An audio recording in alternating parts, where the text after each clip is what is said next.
Ladies and gentlemen, thank you very much for coming. We may have one or two more people, hopefully not more than 4, 5 we've got chairs for. We may have a few more people coming, but I'd just like to say thank you very much indeed for coming. This is our largest seminar yet, and it just goes to show how incredibly important GDPR is and is being how you're treating it very importantly to meet all the challenges that it presents. So we're doing this in association with Softwerx, who will be speaking, and we're very grateful to Central Hall Westminster for hosting this, and also to Be There Global for webcasting this. We've got 37 people watching this. Well, it's turned on their computers at the moment, hopefully watching it. So, just a few things about our organisation. The Association of Association Executives, it's a bit of a mouthful. We've been going 11 years, previously Associations Network, and we engage with you, we educate and we empower you. We provide a lot of information as well as workshops and our congresses. It is free to join, so if you haven't already joined, you do need to do that. These are some of the things that we do.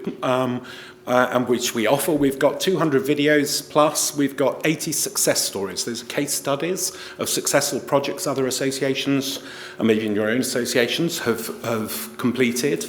Sometimes with a lot of statistics and data, a lot of charts, task lists, and even financial data as well to help you work out how your projects or projects that you have in mind might go and what they might cost. So do access those.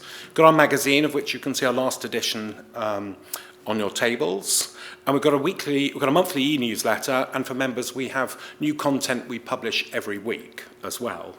We produce a few Outlook research reports, so these are more like infographics, which tends to be the medium that people want, not very long reports. We have one out on research that we did with PwC, and we've got one coming up on video as well. We have some destination update reports. Some of you who hold conferences out of the UK may find those useful because you can then just see what are the changes in things like getting visas and new conference centres, certainly in developing world where you find it challenging to get a very good and professional venue. We're just relaunching our associationstv.com channel, which we do in association with Be There Global and also with ITN, and we'll have that relaunched in the next month or so. We provide networking events like these and other ones, just parties, and we've got some books that we're publishing. You can see the events mentioned here, our World Congress, our UK Congress. We've got some leaders forums that we do around the world, as well as in the UK, in London in July, as well as beside our UK Congress. Our member engagement conference is on the 9th of June, and our event strategy conference, which is by invitation only for head of events at associations, is on the 9th of July, is the Engage conference, and the event strategy conference is the 16th of July. We have our association awards. What's very important about these association awards, it is free to enter, and if you are shortlisted, it is free to attend. Okay, you do not get like you're shortlisted and now you've got to pay £300 to come for the dinner. Okay, it's very important. We're not going to, it's not a little issue there. If you are shortlisted, it's rather awkward and you think, well, I've got to now pay a lot of money. So we make that free of charge. And what we do ask is that you share your experience or your projects with other associations. Okay, and that's how we do that with the success stories. That's proved very, very popular indeed. And you can come to the Congress with which the Association Awards is co-located, talk about your projects as well. So it's very rewarding indeed, and you're putting a lot into your sector. Seminars, we have these each month except for July and December. And we have some study missions, sometimes called FAM trips, but with education. We've done those to Dubai. We're doing those to India this year as well, towards the end of the year. And then virtual events is the thing we're doing this year, which are not physical events, they're just virtual as well. So that's some of the things that we offer. The events, except for these monthly events, they are paid for, but everything else is free of charge for membership. Our next big congress is the World Congress in Antwerp. We've got about a third national associations, a third international, and a third European associations. If you're doing any work abroad, this is a good event to consider. There are a lot of associations coming. There'll be about 500 of us there, and it's a wonderful city as well, of course. Just on the publishing side, I talked earlier about the videos that we've got. We've also got interviews as well, just sort of 5 to 7 minute interviews of CEOs and other important roles within associations. Publications, I mentioned we've got the magazine and case studies, the reports and our books. First book we published is on the membership database, and we've got that available. If you want information about that, please come and see me afterwards.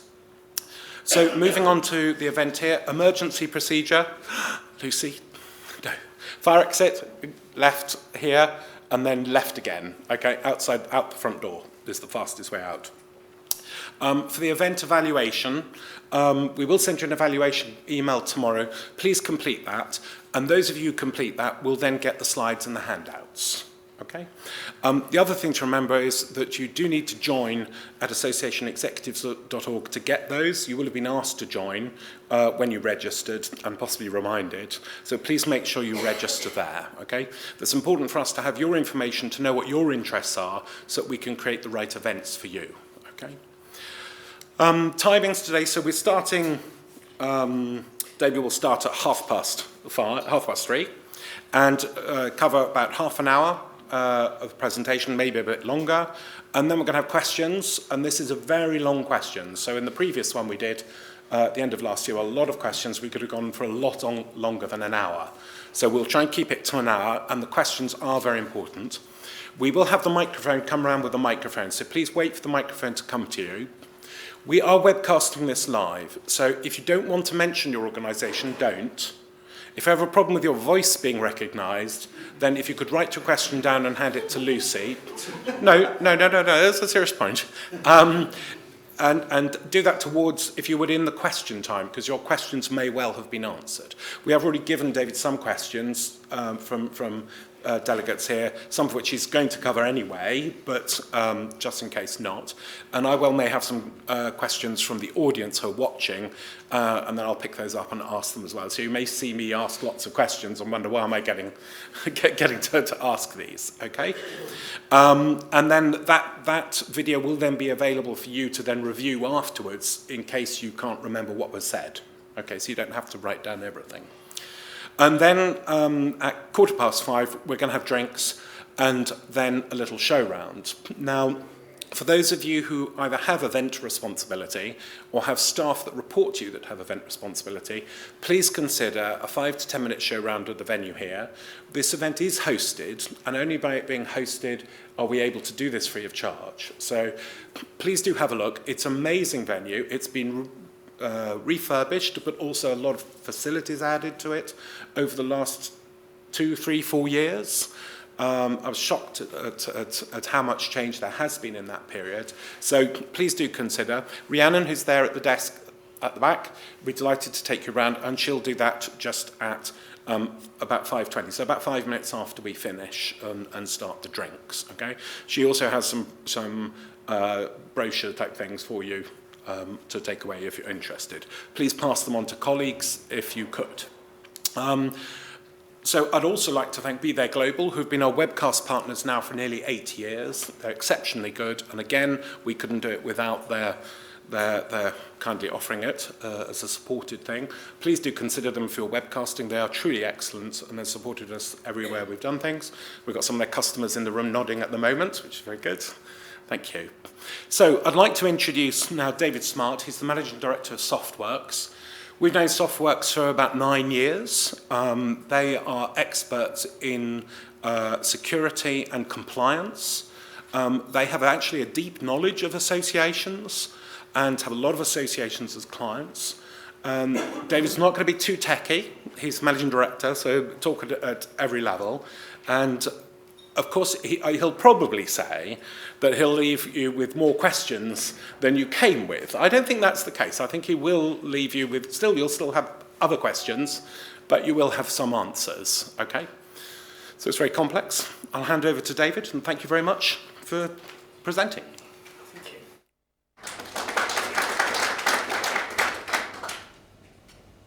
Okay, thank you very much. I need to be out of here by 5:30, just announced that to start with, because the Q&A went on quite a long time last time. I think the idea is we do have a long session for Q&A at the end, but I mean, if there's odd questions, I don't think it's against the law to ask one. I've already got some questions before we've even started this time, which is good.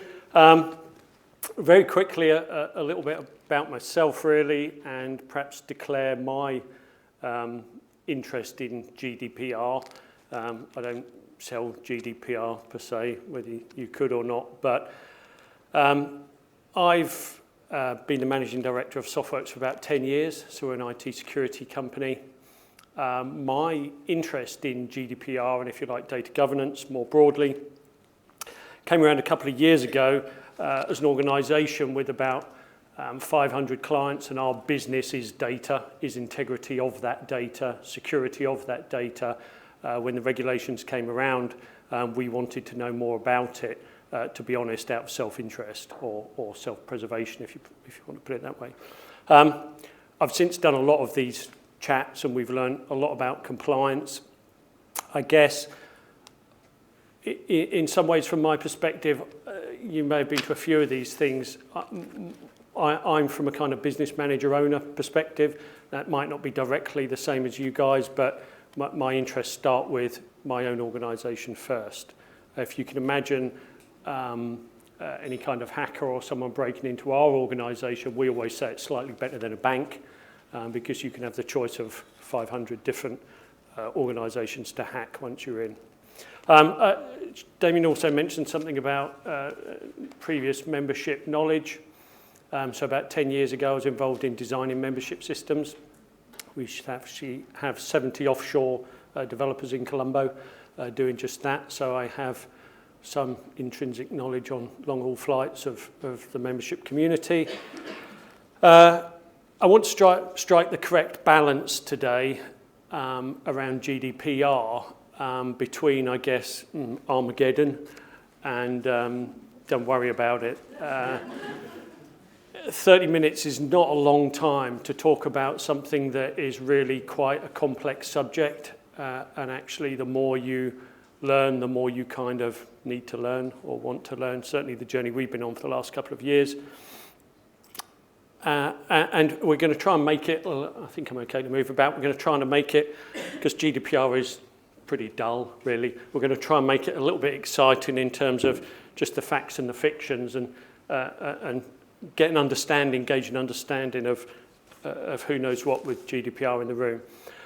Just finally, before we get started, I mean, this is a question often, I think the ICO, so the Information Commissioner's Office, I'll say ICO a lot today, and Elizabeth Denham, are really kind of keen to understand. I'm not asking for their benefit, I'm asking for mine, really, in this presentation. Just a show of hands, who, straight shoot from the hip, who thinks GDPR is a good thing? That's not very many people. So everyone else thinks GDPR is generally a bad thing, or they're not sure? Not sure? I think it's lack of awareness sometimes. Okay, fine. We asked ourselves this question many times over. Just kind of, I won't play the question answer game too long, but in terms of GDPR is all about privacy of individual. It's not about business per se, it's about the privacy individual. And many could argue 20 years after the Data Protection Act, an awful lot has happened in society, let alone Facebook or the internet or anything else. So all of these things have kind of driven changes in data protection.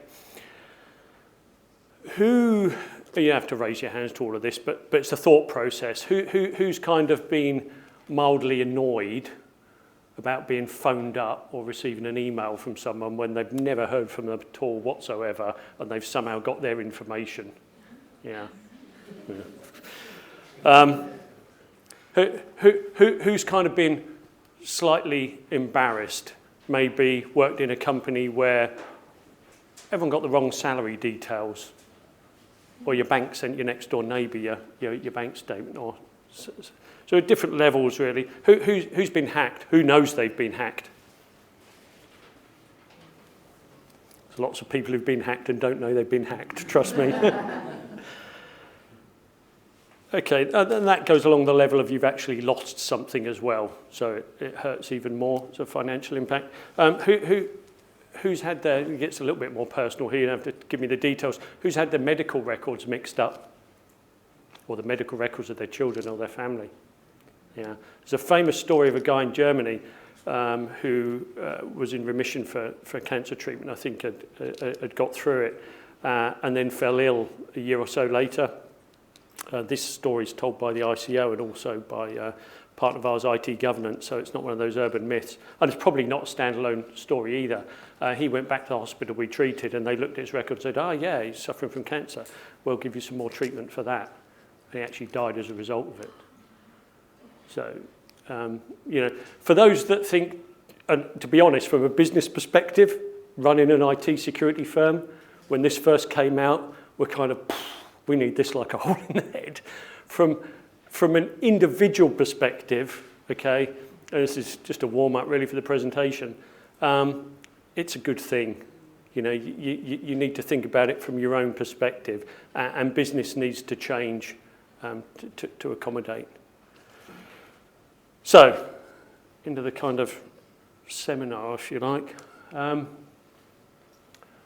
Current view of GDPR. Lots of questions, so we'll get straight into it. We're all doomed. I was going to change this to we're all bored, because it's an awful lot what we see as well. Anyone can remember that? Yeah, IT was going to save the world. Luckily we did, just. Or is it all just another IT con? Yes. You never know, though, do you? Or GDPR, it's kind of life, Jim, but not as we know it. I'd say that's a safe option where you should be thinking. I don't want to defend the IT industry in the middle here, but you certainly shouldn't be panicking. Got lots of questions. So,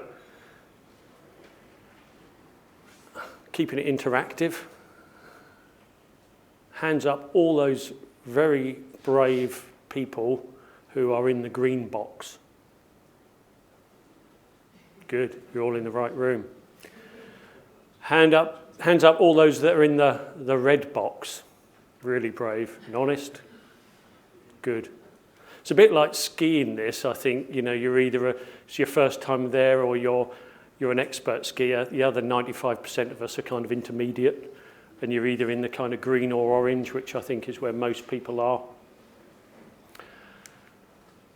So we're going to talk about the facts and the fiction and the grey areas in between, and there are some grey areas, and the ICO are well aware of this. This is not statute yet. It will become on the 25th of May next year, and it will be tested in law. This year. This year. Thank you for the correction for all the people watching outside. I mean, I stood here in 2017. Yes, 25th of May 28, I should know that bit at least. But there are still some grey areas, and hopefully we're going to discuss those today, give you some more information and point you in the right direction. I've done this a few times now, and I kind of get bored of hearing myself just repeat the same things over again. So what we decided to do, and for the person that gets every single one right, we're just going to have a bit of a kind of game here to test the knowledge and of understanding of where you think you are with GDPR. Try not to throw too many curveballs or clever questions in there. Some of them are really straightforward, but these are the types of things that we've got back over the last couple of years. And trust me, we've had some interesting ones that, you know, well, it doesn't affect me, it can't do. It affects you more than anybody. So we've got probably the most 10 common things that we tend to hear, in no particular order, by the way. What I'd like you to do, I mean, you've all got pencils and papers in front of you, just scribble down 1 to 10. These are true or false. You don't have to tell anybody, you don't even have to do it. If you're at home, you can do it. But it's just kind of make it a little bit more interesting. So GDPR is mainly for consumers, does not affect the business-to-business environment. These are simply true or false. GDPR will no longer apply when, if, we leave European Union. GDPR only relates to online or digital data records, i.e. not boxes of paper, law firms' records. If you mainly do business outside of Europe, then GDPR doesn't affect you, doesn't apply. GDPR is a regulation rather than the actual law. True or false? Under GDPR, if you do not collect the actual name of the person, then GDPR does not apply.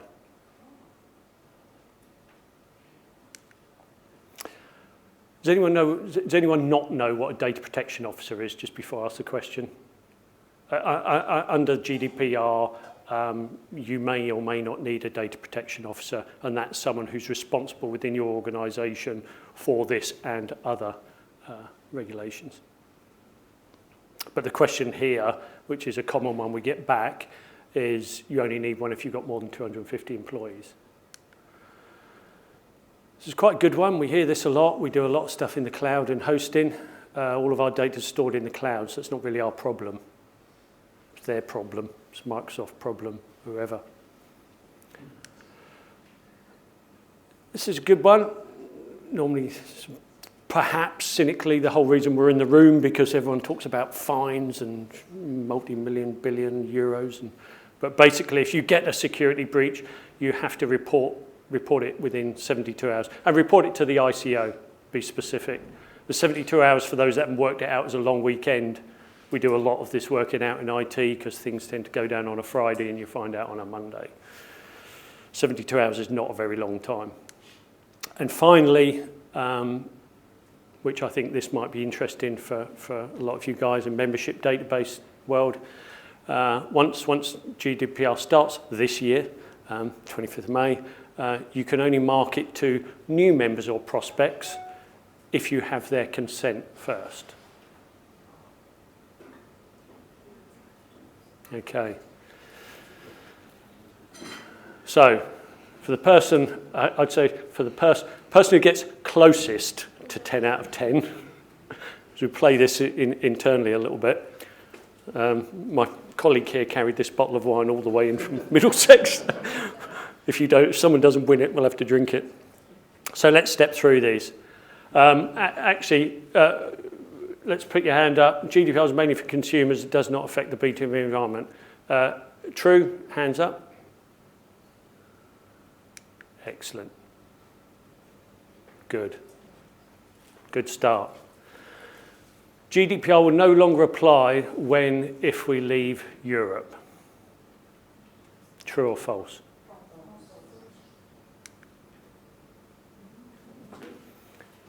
So, everyone heard of the Data Protection Bill? So it's the UK version of GDPR. So whilst we're in the European Union, we'll be covered by this regulation. We've got a slide on it. The Data Protection Bill has already been published, and it was talked about 12 months ago that it was almost going to replicate GDPR. So if and when we leave Europe, we still want to do kind of the same thing as them. So we've written our Data Protection Bill with a few derogations. So it's almost the same. GDPR only relates, well, I've given you the answer to that one. Anyone get that wrong?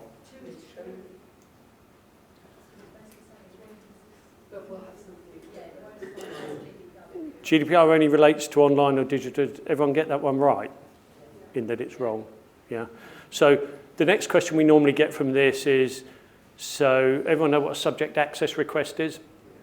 So in the new world, you can have them now, but in the new world, you can have a member want to, all of their data erased, they want to know where they appear. And for example, if you're a law firm or something like this, you may have warehouses full of manual paperwork that's not digitized. You need to get that digitized before May the 25th. By the way, this is kind of on the dates thing, it's on which, not from which, you need to be compliant, May the 25th. So all of this needs to be in order by May the 25th. Don't start working on it from the May the 25th. So again, like all of, I guess, new things, industries pop out anywhere. And I've got no affiliation with any of these organisations, but I tend to collect names because I get asked questions. Organisations, firms like Boxit, for example, do storage scanning services that they're already working with a number of different people to archive everything digitally. You mainly do business outside Europe. GDPR doesn't really apply. Hopefully everyone got that one right.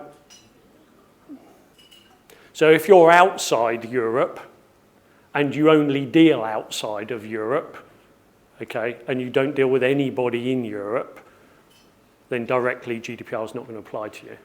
But if you're in Europe and you deal with people in Europe, certainly will. If you're in Europe and deal with people outside of Europe, it will. If you're outside of Europe, for example, the US, and you deal with people inside, when I keep saying people, I mean data subjects to be specific, in Europe, it will apply.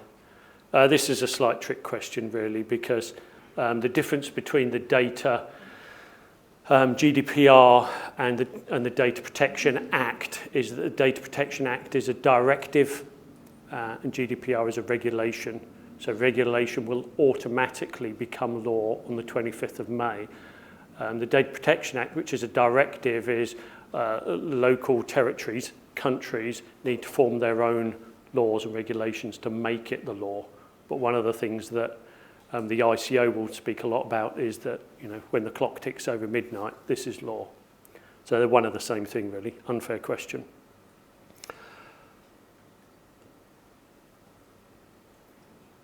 Everyone get this one right?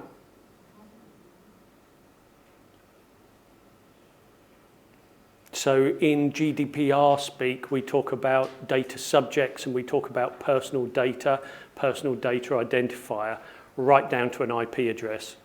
So if you're picking up, if I can find out who you are via your IP address or biometrics or anything, I don't need your name. That's qualified as personal data. And by the way, in terms of a definition, just left field for a minute for GDPR, if you want to know what processing means, it includes looking at. Come back to that later. Right, okay. Data Protection Officer, if you have more than 250 employees. That's incorrect. It was originally in the first draft of GDPR because I think actually it made a bit more sense. There's three reasons today why you'll need a data protection officer. You're either a public sector authority, you're dealing with, I'll get the phraseology exactly right, large systematic processing of data or special categories of data. So the obvious follow-on question from that is define large, define systematic. There's a working party, part of this regulation called Working Party 29. We'll give you all these resources at the end. And they produce guidance on particular grey areas. There's a 30-page document on data protection, of still public domain, 30-page document on data protection when you need a data protection officer.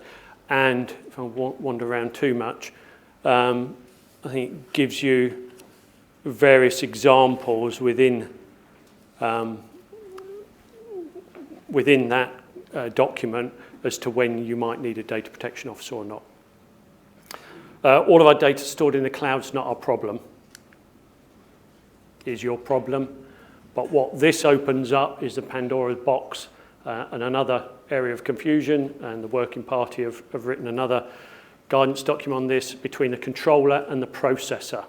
So everyone understands the concept of a controller and a processor. It's probably one of the more straightforward areas that can get quite complex. You can be a controller and a processor, not for the same set of data. And probably the easiest, Microsoft's view though, so quite simply, if you're using Microsoft in the cloud, you're the data controller, they're the processor. But the difference, the definition of the processor is really the means and purposes for processing that data. So here's a slight nuance for this. For example, if I ran my own jewellery business online and I used PayPal to collect the money, is PayPal a processor or a controller? PayPal's a controller. They're determining the means upon which they collect that money.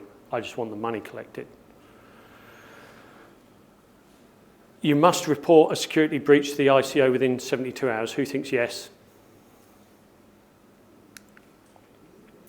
Yes, but not necessarily.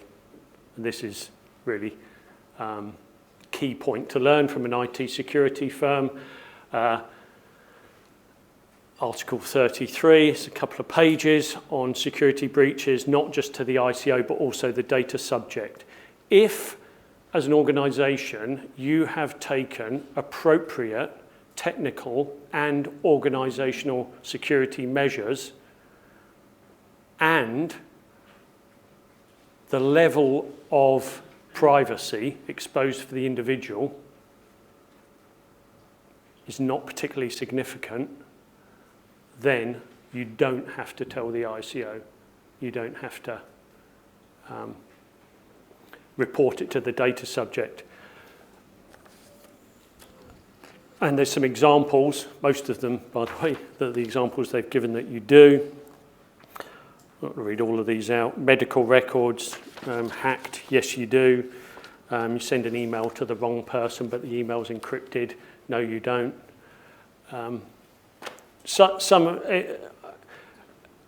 Everybody in the room heard of something called Cyberessentials?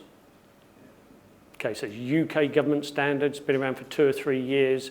All us IT people kind of snubbed our nose at it because we thought it was a bit noddy and basic. However, for everyone outside the IT sector that wants a bar to hit in terms of compliance and a stamp, Cyberessentials, which looks at the 5 key areas of your cyber posture, is a very, very good start. Cyberessentialsplus is the kind of same thing with a vulnerability scan and penetration test. This will test whether you've taken appropriate technical and organisational measures. And the ICO actually give an example in the regulation. In terms of technical, it's encryption. In terms of organisational, well, what do they mean? What's one of the biggest problems, and we sell a lot of IT security protection stuff, what's one of the more difficult problems to resolve, might you think? People. Us. Once you put every single layer of security in that you possibly can, still, when you get that email come through that says, you owe the Inland Revenue £1,826.72. We sell a lot of phishing software, and I can tell you that gets a 70% hit rate. The only thing to beat it that gets an 80% hit rate is when they owe you money. People can't open it quick enough. So what they mean by organisational is train your staff, train yourselves. And I'm not talking about going on a week's course. There's an industry now out there of training bodies that's all online that can be run by IT admins. It's very, very effective. It's very, very cheap. We actually, on a different campaign a year or so ago, we promoted security user training. We use a company called KnowBe4, but we promoted this as the most effective, the least expensive thing you could and should do. Well, it's kind of clever marketing speak, but really it is. GDPR, right, okay. Who got this one right? So this is the chicken and egg question, and I've already got this question before I stood up here, which kind of says, we got this membership database. Brr. Let's start off with the simple stuff, really. We want to add new members to this membership database. But it's a bit chicken and egg, because how do we talk to them if we haven't got their consent to talk to them before we talk to them? The best port of call, and I'm not I don't know if they're even in the room, the Direct Marketing Association have done a superb job with the ICO for the last 12 months of knocking this backwards and forwards for clarification, because of course if we can't market with people we haven't met, that's a multi-million-pound industry stopped overnight. So of course we can market to people we haven't met. There's 7 bases for what they call lawful processing within GDPR. Only one of them's consent. Okay, the other one's if you're a criminal, public sector. One of them, which the DMA quote a lot, is legitimate interest. If it's a legitimate interest for your business to promote itself correctly, and we'll come back to that bit, to new members and prospects or customers or clients or whatever, perfectly able to do it. I've got all the resources at the end. Check out the DMA website. They would advise you to take an LIA, I think it's a legitimate interest assessment, balanced scorecard. The big thing about GDPR is you need to have thought through it and written it down. So for example, for a data protection officer, if you kind of get back to your office and you sit around the table and you go, I really don't think we need one. We've convinced ourselves we don't need one. That's fine. Document the fact that you've had the conversation and why you don't think you need one, because that would be worth its weight in gold if and when you find out that you probably should have had or even need to.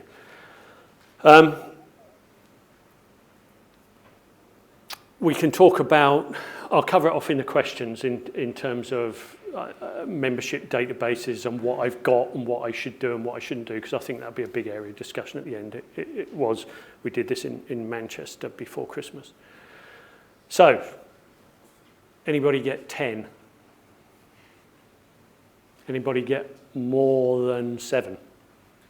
More than 8? Anybody want to carry a heavy bottle of wine home? More than 8? Well done. Don't know if you drink white wine. Thank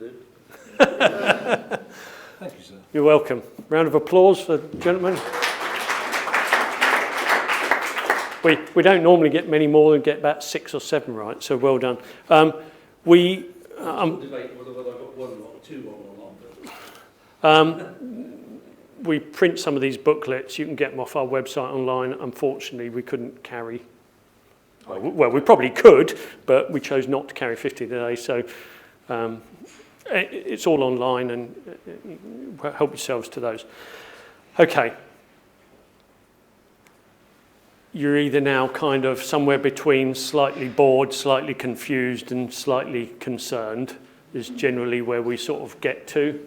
Let's just cover off a couple of more slides, and then, I promise what we're going to talk about is, well, what the hell am I meant to do next, practically? Right, so we're going to skate through some of these fairly quickly. Wikipedia is not far out in this case, really. The 3 things to think about here, it's about individuals, it's about the unification of a regulation across Europe, and if you want to read it, it's actually, it's not the most exciting read in the world, but you don't need to be a qualified barrister to understand it. It's about 260 pages. Difference between a directive and regulation, we've already covered this off. And everyone knows, hopefully, that it's on which, not from which, the 25th of May. I learned something today this year, that it becomes law. This is, again, all public domain. This is the Data Protection Bill, first published. There are a handful of what they call derogations, if you like, special differences between GDPR and the UK version of GDPR, which is the Data Protection Bill. They're nothing outrageous, they're nothing particularly different. Every territory, local territory, has triggered another thought in my head. Every local territory is encouraged to apply their own derogations within reason. Every local territory, every country, by the way, and this is an important piece of information for you, is also encouraged to build its own set of standards. So for those that are familiar with standards like ISO 27001 or 9001, BSI kite marks, everybody kind of wants to know what the standard is and where to get to. And if we achieve that and we tick that box, even though this should not be a ticking box exercise, we know we're there. Unfortunately, with GDPR at the moment, whoever you talk to, no one's going to give you a compliance certificate. This year, maybe next year, I know that the ICO are looking at particular levels of compliance around data seals, which I think will be very useful because then everyone can kind of drive towards the same thing. The closest that exists today, can't remember the exact number of it, but it's BSI PIMS, which is a British Standards Institute Personal Information Management System, which is closely aligned, and or if you've got ISO 27001 from a security perspective, you're already a long way down the road. I'm going to go through some of these quite quickly now. So if you thought it was just a UK problem, I've been showing this slide for a while now, it's probably a year old. This is what the States think about GDPR, and Microsoft, I'm sure everybody's heard of Microsoft, are doing a lot around GDPR and have just launched a whole new range of services and products. Everyone's familiar with Office 365, for example, or Microsoft 365. Microsoft 365 Enterprise Edition now also covers compliance and security. Could talk about it for 4 hours in itself. The thing that most people start these presentations with just to get the attention is, oh my God, you're going to get fined to death and the world's going to end. When we talk about this, and we talked about our own organisation, we turn over about 4 million. If we got fined £30,000, really hurt, we'd all bend down to pick it up. We'd probably survive for another day. Now, this very much depends on what your business is. For us, last one out, turn the lights off, particularly if it's public domain. We've just explained to everybody who wants to know that the data's not safe with us. It's reputational damage, and that might be true for you guys. There's too much focus on whether it's 20 billion euros or 4% of turnover. It's kind of nonsensical. It's about your reputation at the end of the day. This is Elizabeth Denham, and I summarise this towards the end. Today is as much about practically learning things, what it is and what to do about it, as is developing a mindset. And we started off at the outset by saying, well, who thinks it's important? Who's been hacked, embarrassed, threatened with their life? We all kind of think it's probably a good thing. The best way we describe it is a kind of new normal. We've thought about it a lot. So if you walk past a building site in London now, and everybody looked like these guys, best picture I could find. But this is what the health and safety industry has done to construction. This is the new normal. You wouldn't think anything different. The new normal is to put data integrity, data governance at the heart of your organisation, central to what you do. The more that you can allow that thought to develop in your mind, as opposed to, this is another box we've got to tick, and once we've done that's good, we can get on with running our business, the harder you'll find the journey. Okay. What to do about it? So what I'm going to do kind of two levels of things here. I'm going to talk to you about the recommended process, roadmap to follow in terms of GDPR journey. And when I've spoken to you about that, I'm then going to talk to you about the least you should do and what you certainly shouldn't do.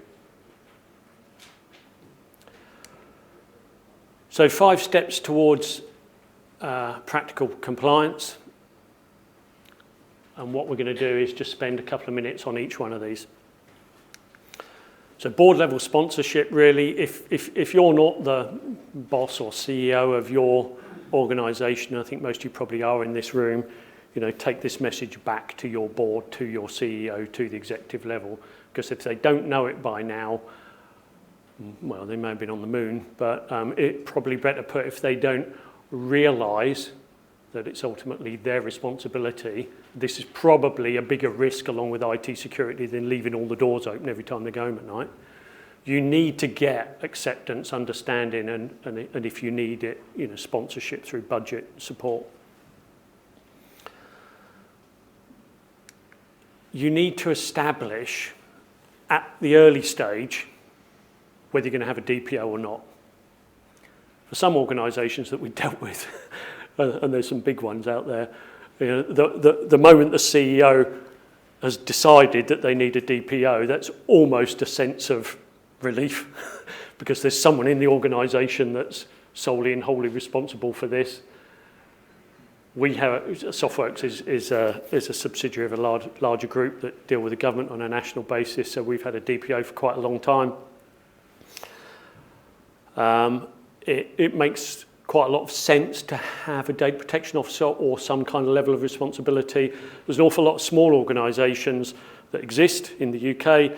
The ICO are aware of this, and I will keep plugging the ICO. I'm not on commission from the ICO. I just think they're trying to do quite a good job. So the ICO have dedicated helplines for small businesses. They have dedicated flowcharts, toolkits, all of these sort of things. If I was marginally critical about them, if you go on to take the ICO GDPR gap analysis online questionnaire, the first thing they'll ask you is about being a controller or processor.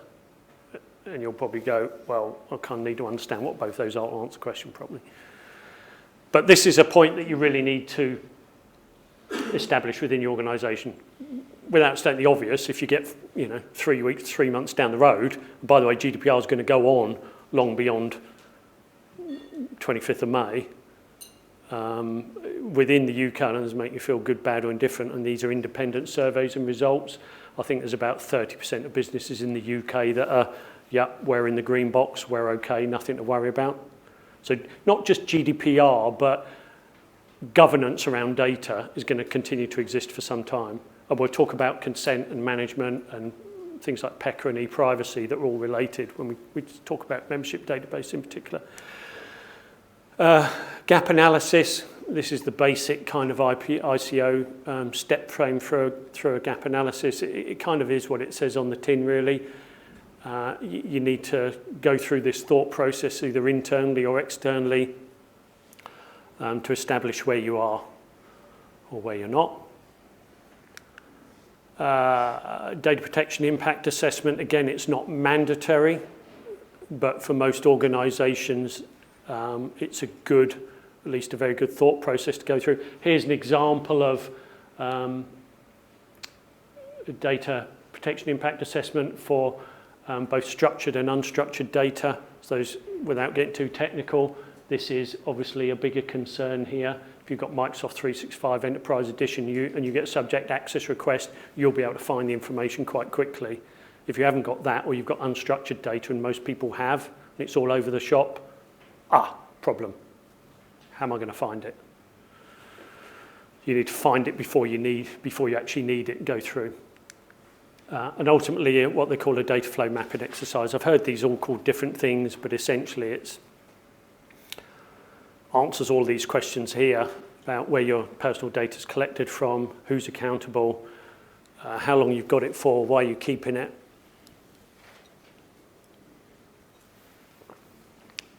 And attempts to answer all the questions that cover the regulation that you'd be asked anyway. So I'm sure that many of you haven't probably even started on that journey yet, but that's the vanilla standard journey that most of you should be going on. And as I say, we do a lot around security and compliance, and you can go to our website. I don't even think we've got it on here, but you'll find us. There's a lot of free, useful resources, information. We're a kind of independent, so we're not tied to any particular vendor. But the ICO is also a good port of call, the Information Commissioner's Office. What I started doing when I was first asked to do this sort of stuff, I printed off the regulation and read it, and then read it, and then read it again. and then read all the working parties, because from my perspective, it kind of needs to be from the horse's mouth. So, you know, I won't send you to 50 different GDPR specialist tool companies because they'll have their own bias. All our resources will point you to the National Cybersecurity Centre, to the ICO, or to some independent authoritative body. Okay. I sense we need to get onto the questions, but I just want to cover off finally the very least you should be doing that I really want to encourage you to do, and importantly what you should not be doing. So do. Kind of, perhaps not overnight like a light switch, but develop this new way of thinking. I think for you guys particularly, really, when I worked in the membership space before, your membership, that data, that is the value of your business. You know, you are looking to provide a professional service, add value, and be an authoritative body in that organisation. So you need to accept that data governance is a new normal, and you need to encourage your members it is as well. And I've emphasised that further really by, you know, embrace the concept. You'll hear a lot of this from Elizabeth Denham, but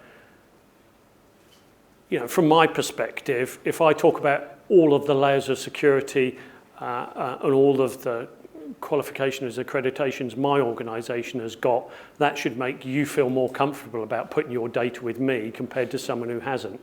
You know, whether you're competing memberships or whatever your situation, your members need to be comfortable that when you've got their data, it's safe. One thing that I'll say now before I forget, I'll keep reminding myself things, is an extension of what we're talking about today. We haven't really suggested this before, but you know, if I was running a membership association, I'd want to be providing best advice around GDPR. So if you wanted either us to stand in front of your members, you know, time's ticking and the diaries are full, but what I guess I'm trying to say is, you know, I think you should be sharing this to your memberships in a bundled or, you know, advice line or on your website or brochures or best advice. Sorry, is a question? That won't make us liable then. If we say that this is best advice or best practice or you should be doing this, that therefore not make us, you know, if they were then, one of our members was then in breach.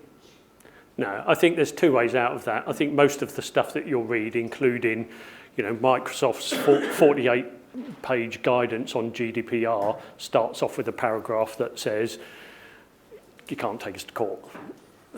So, you know, that's kind of one. But the other is, you know, I run a, you know, business that ultimately seeks to make a profit. But the other one I would recommend is organisations like the ICO. You know, by all means, say, talk to Softwerx guys. They seem to know what they're talking about. They've been doing it for a while. But if there was certainly around a particular regulation, you know, I need to know if I want a DPO or not, then, you know, there's a 30-page document on DPOs developed by Working Party in 29. Point them to it, advise them to get legal advice around the contracts if they like.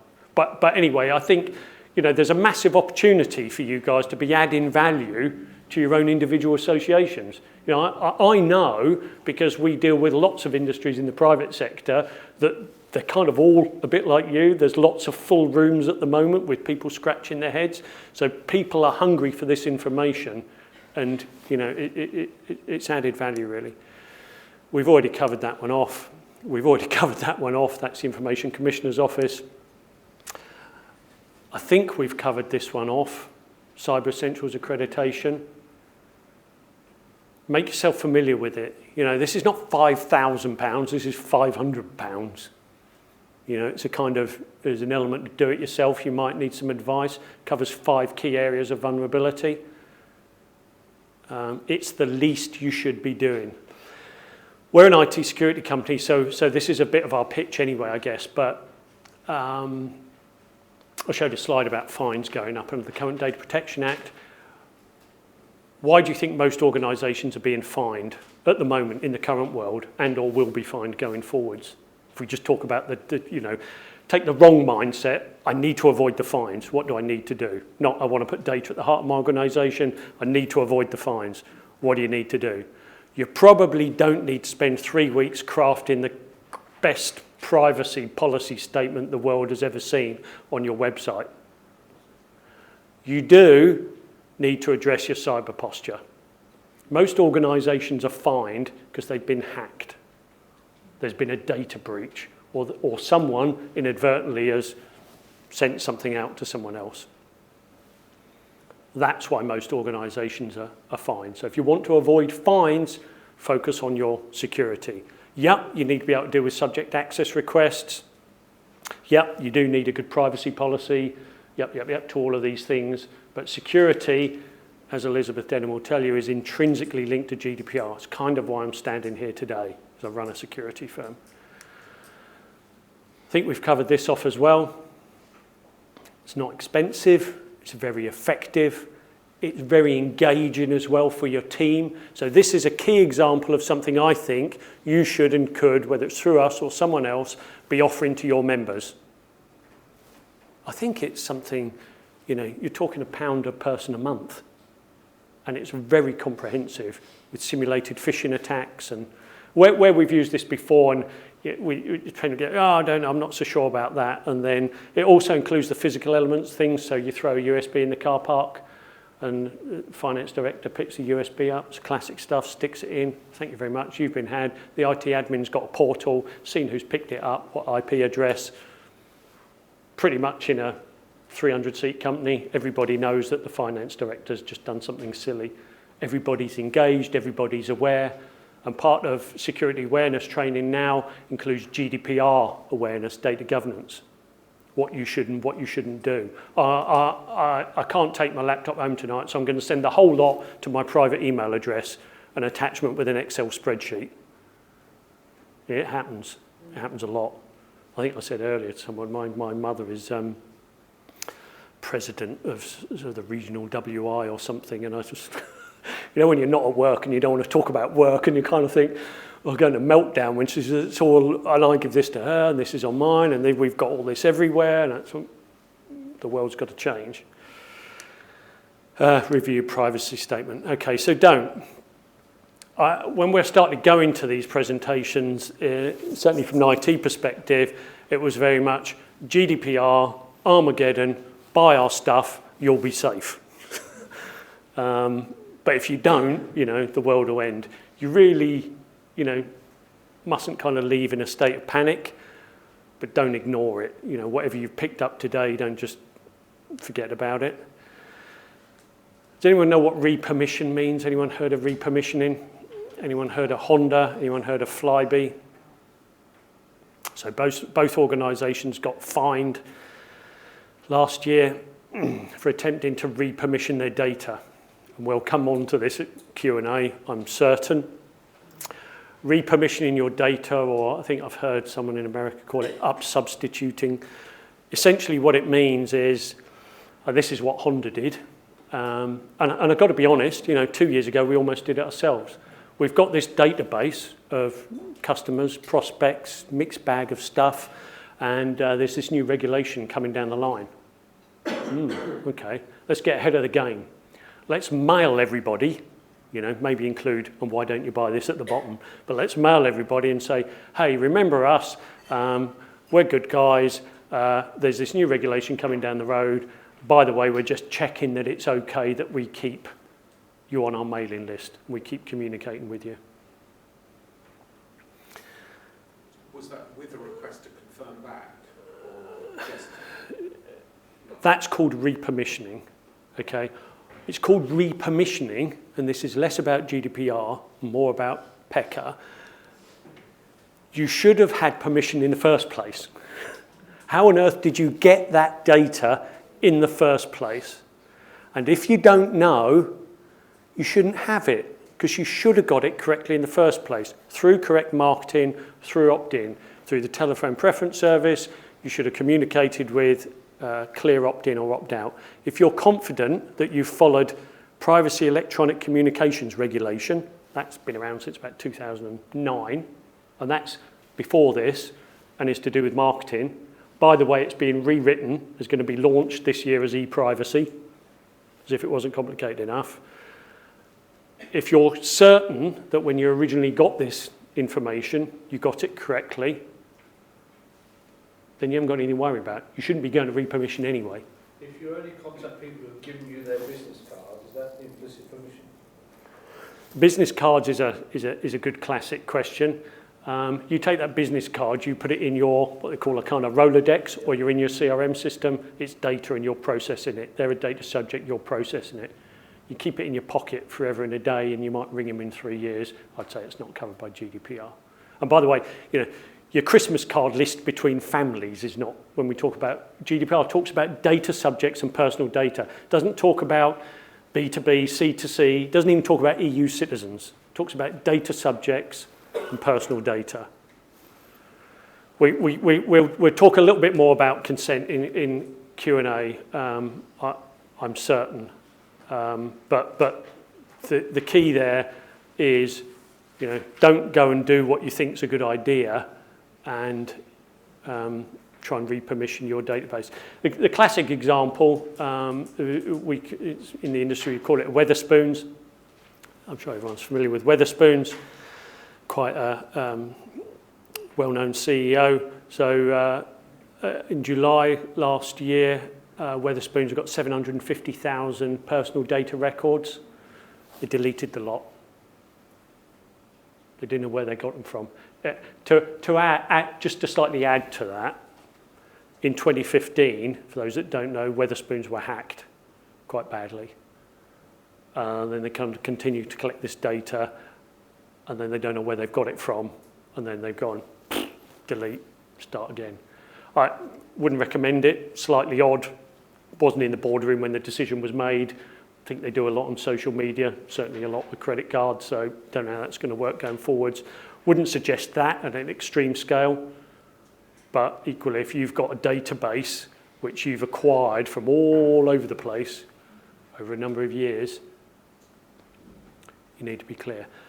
The other thing to be clear about is communication with new prospects and with existing members.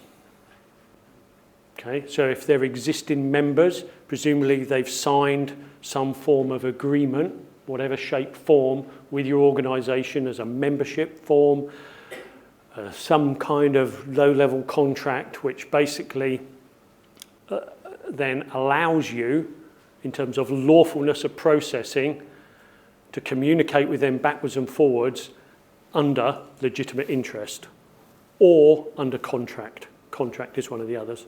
So, for example, we're an IT security firm.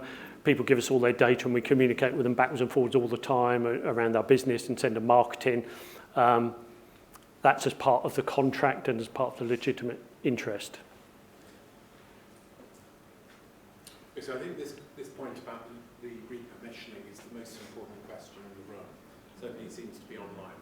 So if you've got permission from somebody to communicate with them already, a member, okay, or a contact, and you then email them and say, we already have your permission for this. So we already have permission. They already have permission. They know when they had it, when the person joined or when they subscribed to something, and they know what they agreed to at that point. They still could get repermission. Yeah, but you're not technically repermissioning them. The question you've got to ask yourself is, when I first ever communicated with them, did I do that in the correct way under the Privacy and Electronic Communication Regulation? Nothing to do with GDPR.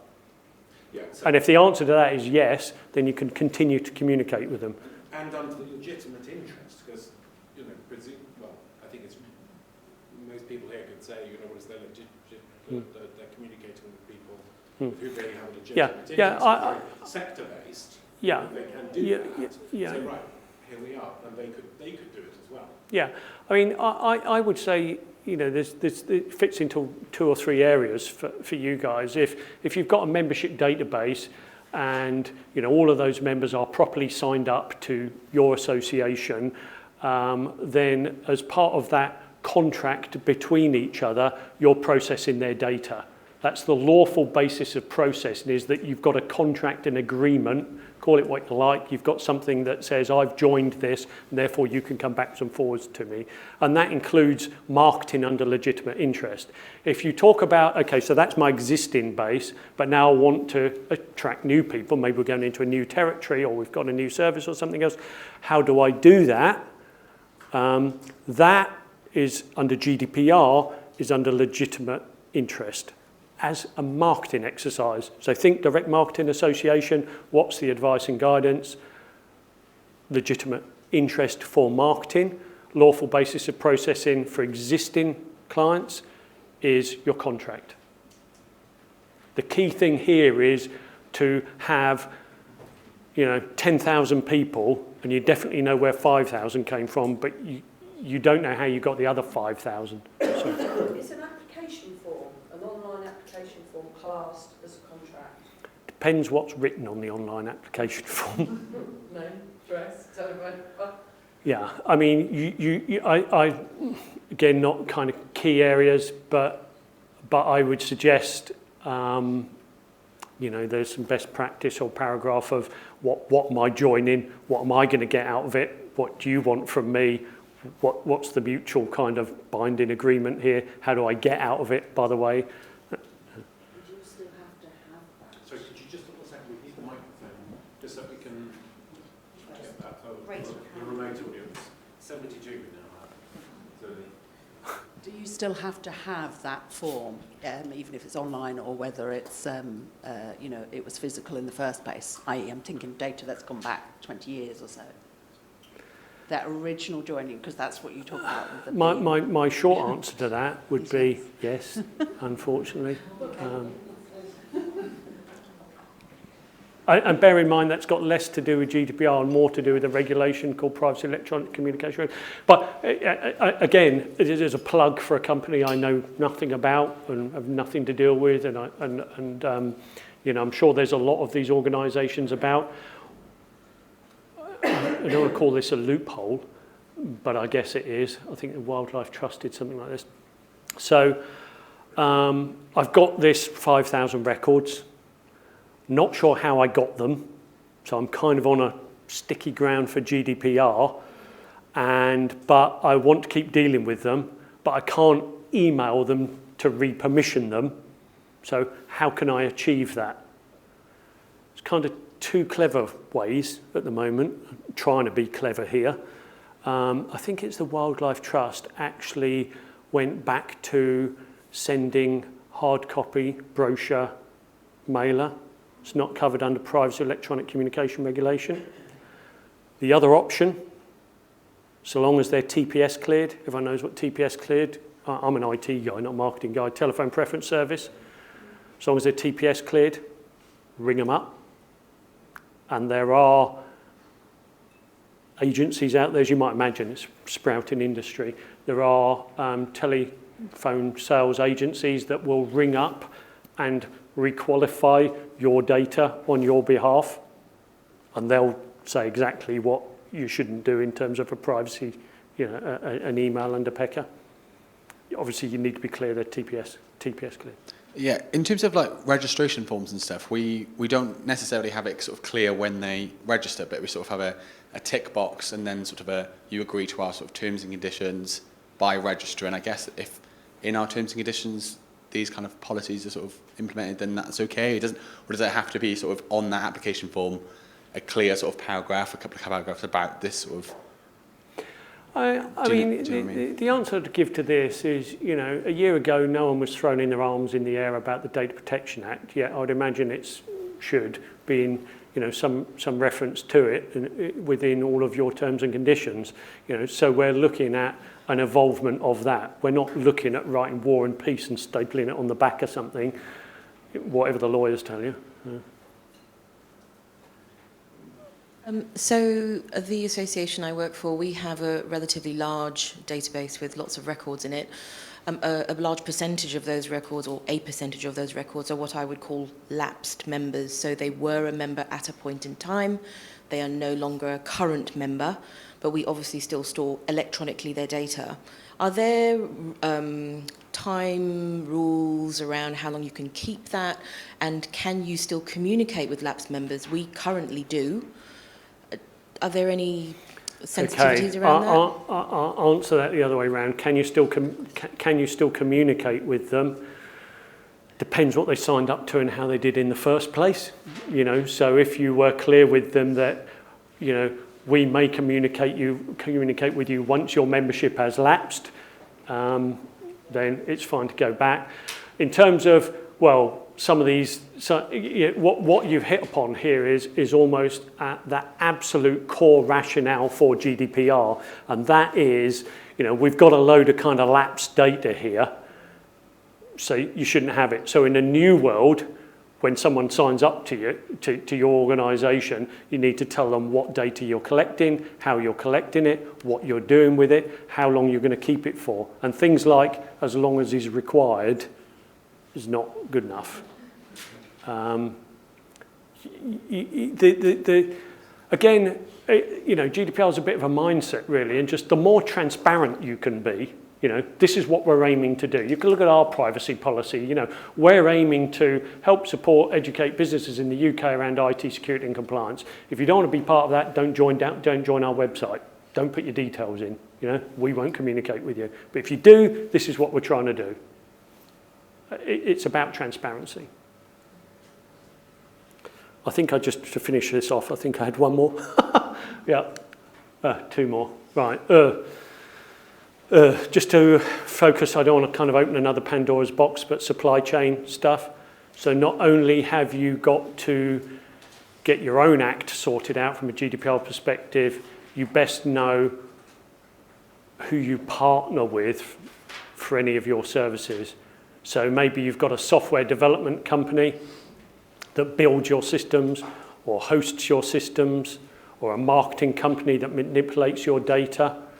Okay, they will either be a controller or a processor for you. In either case, you need a contract between you stipulating who's doing what and why. One of the big changes under GDPR as opposed to the Data Protection Act is the processor is now liable as well as the controller. So in kind of years of old, it's only the controller that's going to get hit, it's not the processor as well. So you need to kind of develop this understanding of control and process. And this is part of your original data flow map. Even if you just sat down with a piece of paper and you wanted to crack at it yourselves and say, this is what we do for a business, this is where data comes in, this is where data goes out, this is who else is involved. Okay, if we turn up or one of our guys turns up, that's the first thing they're going to sit down and go through with you. We did this at Cambridge University the other week, and I just kind of run out of flip charts, but there's lots of tools and things to do this. I think, just because we're going into questions, I'm going to finish off here. These are, I think you're going to get copies of these if you fill the things out. These are lots of different resources. The DMA, I would suggest, I think for you guys around marketing, permissioning, legitimate interest, is certainly a good direct marketing association, a very good place to go. I'm not a marketing expert, we just get to learn some of these things. It's kind of Q&A now. I think we've... I'll open the batting. Thanks very much. A simple question. Very small association, 80-odd member companies. What of the member companies' officials that we hold the data, what of that is personal data as opposed to company data? Okay, really best quick way of answering this, probably explain it, is if I went to one of these marketing companies that sells me lots of data. I want to do a marketing campaign. Stick with me for a minute. And I say, right, what I need is the company name. I need the company phone number. I need the IT decision maker's name. I need his email address. Okay? That's personal data. If I go to that same agency and say, I want the company name and I want the company number, none of that can be attributed to a data subject person, not covered by GDPR. Okay, so having gathered that 85 members' individual representative information, and I'm holding an event, can I share that information with another company that's going to run the event for me? share the information in terms of just the company Well, or the individuals within the company? They need to be doing contacts. As soon as you put people in there, names, IP addresses, biometric, IP, anything that can relate to, let's just keep it simple and call it names for the moment. Let's say a name and an email address makes it personal data. Absolutely. So you just have 1000%. it allowed in your policy, that's what you're saying. If you put a name in there, it's covered by GDPR. And if you're going to take that data and give it to someone else, you need to tell the person, okay. What you're going to do with it. So it's all about, and sometimes you can imagine it, if you view it from a personal individual perspective, it's much easier because you can imagine when I need to insure my car or my house or something, I don't want phone calls from people trying to sell me windows, What information do you want from me and why do you want it? What are you going to do with it? Where are you going to send it? Who are you going to share it with? And if I want it back, can you assure me that I'm going to have all of it back? These are the rights of the data subject, the big core sort of area of GDPR. You might have answered this on what you've just been saying, but just to clarify on that point, in terms of named individuals, if they have a generic email address, so I have a generic email address, which is communications at blah, blah, blah, does that count, even though those emails only go directly to me, but it's I'll give you the generic... IT answer to that. I'll give you the short answer first, no. The slightly longer answer is I know you're probably going to set an alias up to that and you're going to get that in your email box. So we have, for example, I think, I don't know what we have, info at Softwerx, sales at Softwerx or something. Guess what? There's 3 or 4 people that get that. So I would say in your best practice around transparency, this is what we're going to do when you fill this form out. We're not saying we're going to take all of your data and sell it to some Eastern Bloc hacking company. We're going to say we're going to try and actively market you more. From your perspective, you're going to try and provide more value. And if you're going to use and pass their data to someone else, presumably those members will get a benefit from that as well. So why shouldn't they want to? Okay, with regard to passing data to somebody else, we would take data from our members and transfer that to other members who are volunteers, perhaps chairs of committees within a region. We send that securely to them, but ultimately that data, that file has left us and gone to them. What they then do with that file, save it on their computer or what have you, they use that data to communicate, that's fine. But if they experienced a breach, whose responsibility is it? Because obviously the data has come from us, we've shared it absolutely fine securely as best we can, but if it then happens but our members are compromised, where is the line? I imagine that you're treating your individuals as processors without any clear instruction, guidance or contract, and they're just walking out in the street and saying, who wants all this data? I mean, this smacks of my mother's kind of WI scenario where, this laptop's not working anymore, I need to borrow this one, and, Mary's coming in this afternoon and we're going to work with that. Your data's all over the shop. You just can't have that. And, what you need at the very least, if you're going to bring your own device, or we tend to call bring out your dead, if you're going to let people use their own devices, you need proper encryption security tools on those machines that you manage, because it's your responsibility, with their email addresses. This is really where I think it's very difficult for the kind of third sector and where they rely on private individuals and voluntary people. But, you have to come back to where we started, really. And suppose I like to donate money to cancer research, but I've got no interest in Battersea Dogs Home. I want to be sure that my data's not flying. I mean, that's a nonsensical example, but it can get a lot more serious, obviously. Okay,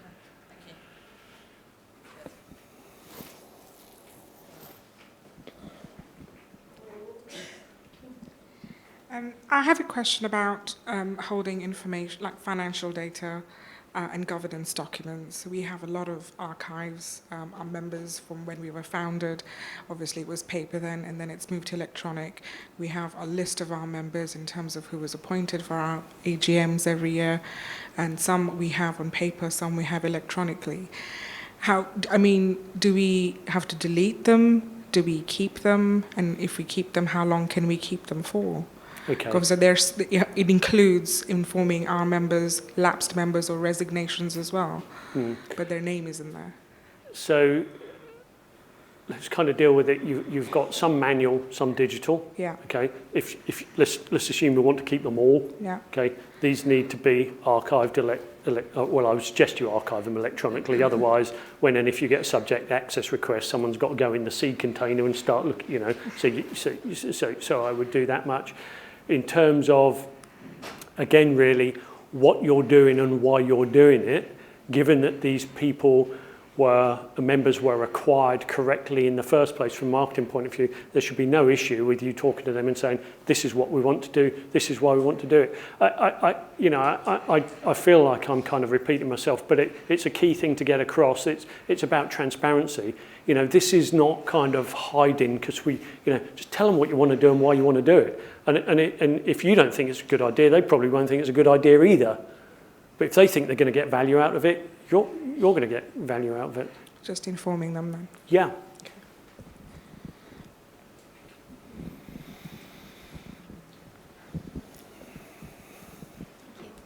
Hi.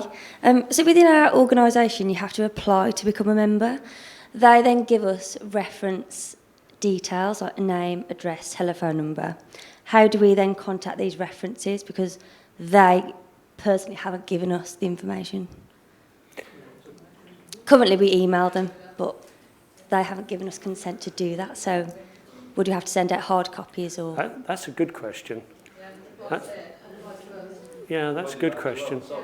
Yeah, that's a good question. Because that comes down to, almost steers towards your Christmas card list. Here's my references. I'm giving them personally. I would suggest, we need to talk to our own HR. I would suggest as part of their joining process, it's their responsibility that they're providing you with that reference information. But equally, you are very clear what you're doing with that, and by what you're doing with it, how you're collecting it, where you're storing it, how long you're going to keep it for. So in a good example might be, we will email this contact within 2 weeks. We will then delete this information. Okay. We currently keep all the references in hard copy. They don't get digitised. The rest of the information does, but not the references. So would we have to change our process now to make sure it's all? I would seek to, yeah. In a world that is around digital transformation, and we deal with a lot of law firms, and they kind of hold their heads in their hands really, because they've got, we've got to store it in a warehouse for 7 years. It really needs to be archived. If you can imagine a scenario going forwards, and there's lots of different GDPR tools out there and technologies, but I'll give you an example of what's called a subject access request. So I might go to the organisation that I get my house insurance with, and I waited too long on the phone last time I spoke to them, so I'm thinking, I'm going to be clever here. As soon as May the 25th, and I'm sure some other people will be doing this, we've got a little black book, subject access request. Thank you very much. And there's ICO guidance here. There's a proper way to do it. Everything you need to tell me, and I need to be clear and convinced, and you need to provide evidence. That's good from an individual perspective. From let's take someone like a global insurance firm, that possibly is Armageddon. So they're going to get, we deal with a number of these people, and they're going to get hundreds, if not thousands, of subject access requests. Not all disgruntled employees, but some people that just switch the mobile phone. So I don't want my information with you anymore. I'm with these guys, or I'll switch electric. So again, without getting overly technical, if you look at your structured data through, for example, an email system, or your unstructured data, which is, for example, we've got HR forms scanned in a filing system online, part offline, with detailed information. That's what we call unstructured data. So if I, for example, was a reference, or my house insurance example, phoned you up and said, right, I know you've got my information, here's a subject access request, you need to delete it, you need to provide evidence. There's only 2 ways you're going to do that as a large organisation. You're going to employ an army full of people offshore somewhere who can do this for you, or you're going to buy a tool or technology to do it around unstructured data. And I'm not going to pitch lots here, you can do your own Google research. But again, as with all industries, there's always, someone can, and there's some very good tools and technologies out there. Some super expensive for global insurance firms, others, Microsoft Compliance Manager, it's now being bundled in as Microsoft 365 Enterprise Edition. Horses for courses in different size organisations.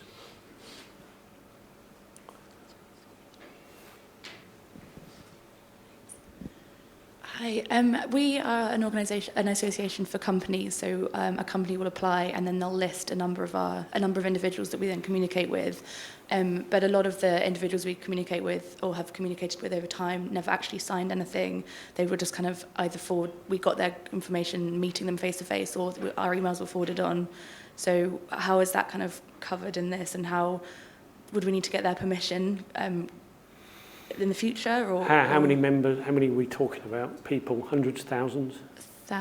Well, I think so. We have about our membership database is about 350 companies, and then within that it varies from one contact to some of them 10 or 12. I need to put out some kind of whatever the legal caveat words here. I'm running a security business.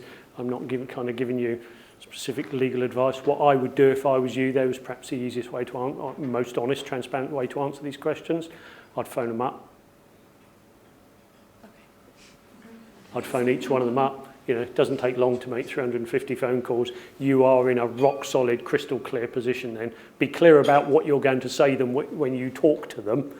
Hi, have you heard about GDPR? Oh, this is why I'm calling you. This is the information that I'd like to get. As I said earlier, it's kind of a loophole outside of re-permissioning at the moment. Bear in mind, PECA, Privacy Electronic Communications Regulation, is currently being rewritten and will emerge. It was meant to come around 25th of May at the same time. I can promise you it won't, but it will come out this year as e-privacy.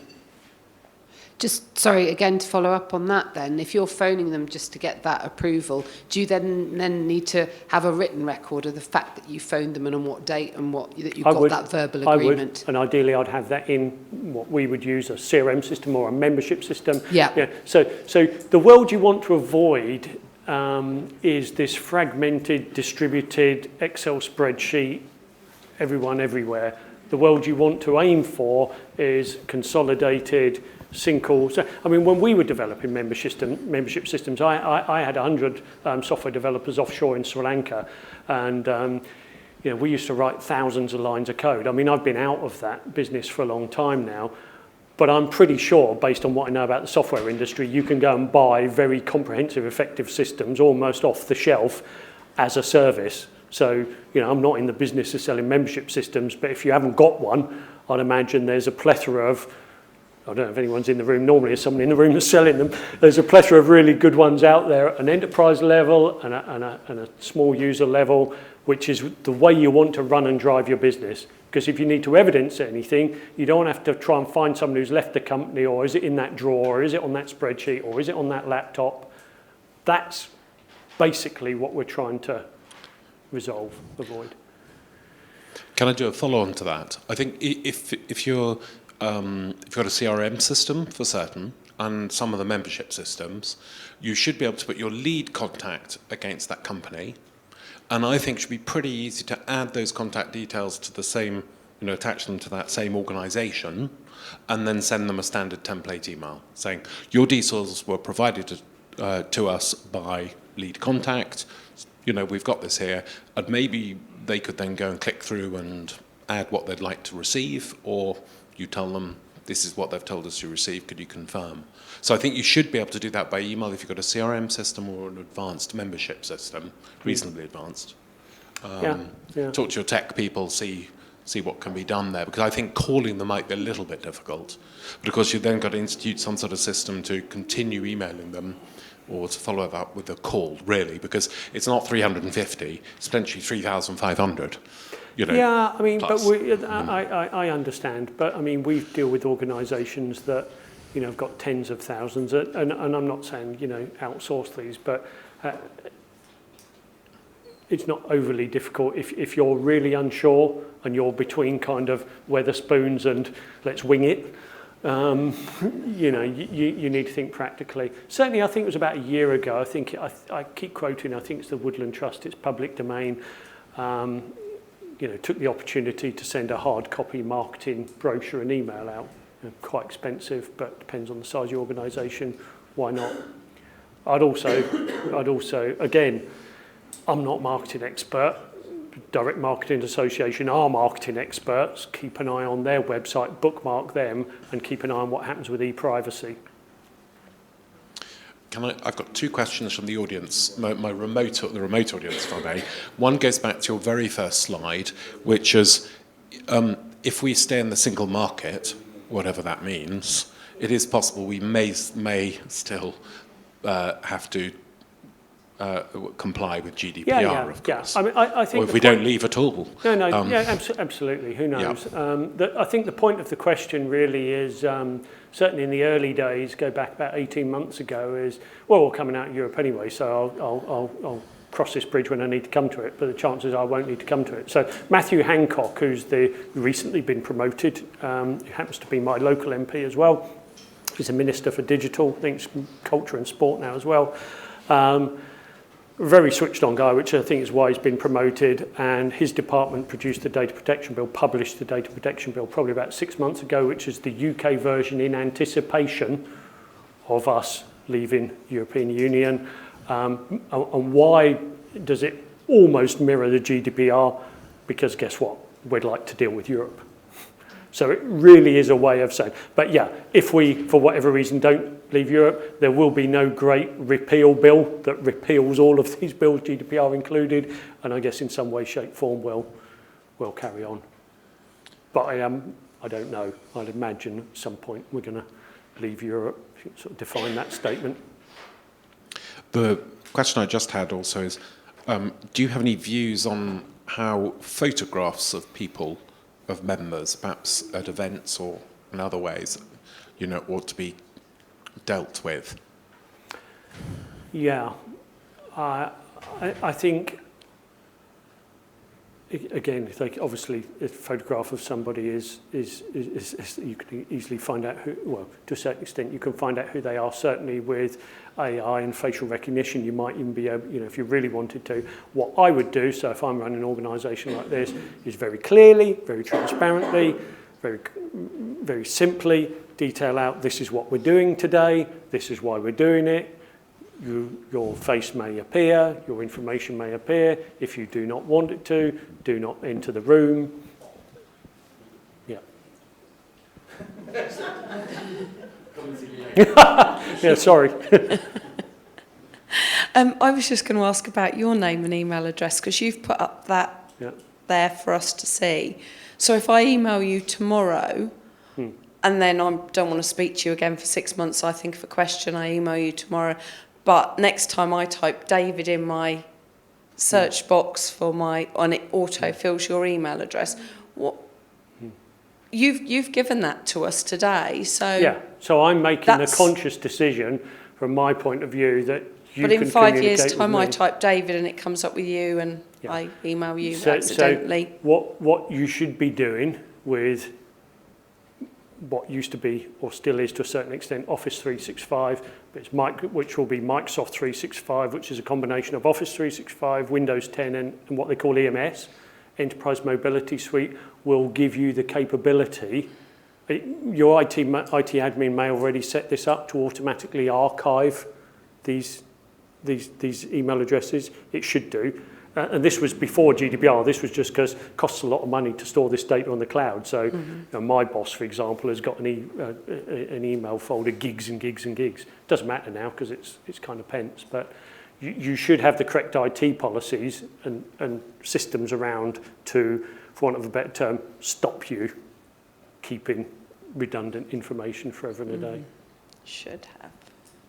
Again, you know, we're a Microsoft partner. I don't have shares in Microsoft, but they're doing a really good job at getting their act together. And a lot of things we're talking about today, you know, we're not talking about hundreds or tens or, you know, lots of money. We're just talking about sensible best practice. I'm sure most of you spend more, you know, I don't know, on building security or alarms or something, but, you know, it's just a change of mindset, really. I'd like to ask, how does this affect the use of cookies on websites? You still need you need two things. You should really have two things on your website. They kind of get merged sometimes now and again. One is a clear privacy policy, which talks about what you're doing with the data you collect on your website. I always say quote ours, I can't remember word for word what it says, but you should be clear about the information you're collecting and at least if you've got a data protection officer, they should be named and all that information. Your cookie policy is kind of slightly separate. I would advise probably still having one, but it is covered in terms of the fact that if I can find out who you are through your IP address, that's personal data, you're a data subject.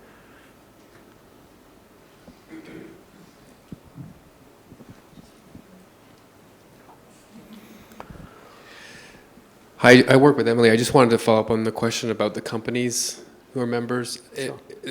For us, they renew on an annual basis. In fact, we're in that process now. Would we need to go through that every year? So, for example, if a company renews, would we need to check again, is this the list of contacts that we have of individuals within the company? Yeah. Or is this still up to date? Does anyone need to be removed or added? So my straightforward advice to that is, you might not need to, or you might not even think it's required because it doesn't change that much. I would advise it's very good practice to do that. Why not? Because you're then actively managing that data set. And I'd also tell your members you're doing that. This is the part of the kind of compete, or if you're not in a direct compete, kind of this is why you should be talking to us. Hi, me again. As the only employee of my organisation, I know exactly who holds all the data. I know exactly who controls all the data. So the question really comes down to, also, I've got many other things to do. Is there somewhere, and I've not found it yet, and I'm sure you'll tell me there's an easy way to find it, a model policy that we can refer to make sure our data protection policy is right for GDPR in May? Because we've got a DPP for the DPA, obviously, from March 2000 when it came in. Your data protection policy. How much does it need to be upgraded for GDPR from what it was? So here's my sort of blanket answer to the template question, privacy template, data protection. I kind of stopped short of best membership association template sign up. Go to the ICO website.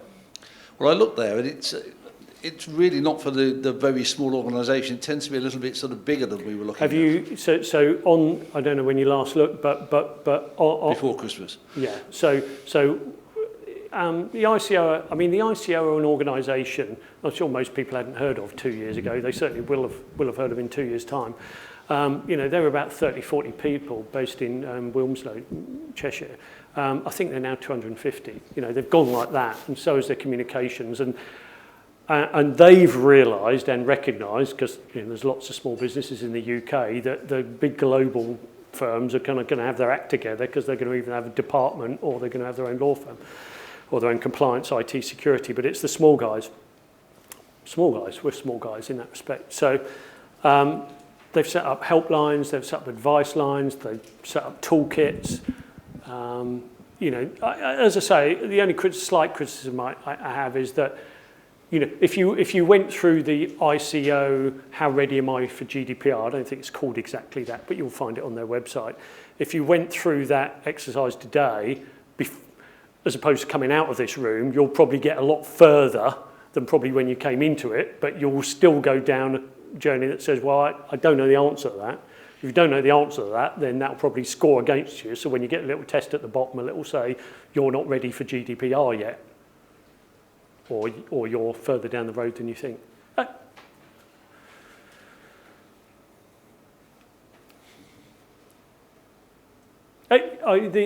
a big fan of the ICO website. And you've got a free helpline. Don't see what you want, phone them up.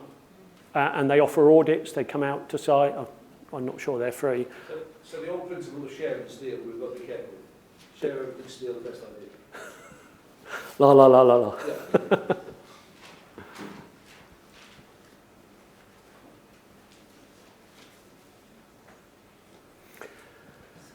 It's okay? what time? Can I ask you a question, not association based? A bit like your mum's WI. Yeah. I have 250 children's details on my database for a local youth football club. Yeah. Okay. I keep that on my PC, and it's shared with each individual manager for the team. But each manager for the team only gets their Let team me ask you details. a question. Let me ask you a question to which I know the answer. Oh, I feel a bit sweaty. Oh, God. Hope you've got a good password. Oh, God. Let me ask you a question to which I know the answer. So I get involved in under-10s football and rugby coaching. And as part of being a coach, guess what I have to go through? DBS check. Yeah, basic stuff. Your club, organisation needs to be very clear, and my wife works in a school which is a similar kind of predicament, parent email stuff, needs to be very clear around gaining consent from the adults as to what data you're collecting about that child, where you're putting it, why you're collecting it, what you're doing with it, what happens when they're no longer in the club. Paper application form, that okay? Better Obviously, than which I will now go home and digitally scan. Better than nothing. I'm not, kind of Luddite. I don't think the whole world has to be digital. I mean, it's more efficient in some respects, and ultimately everything kind of ends up in a spreadsheet or email or something. But, I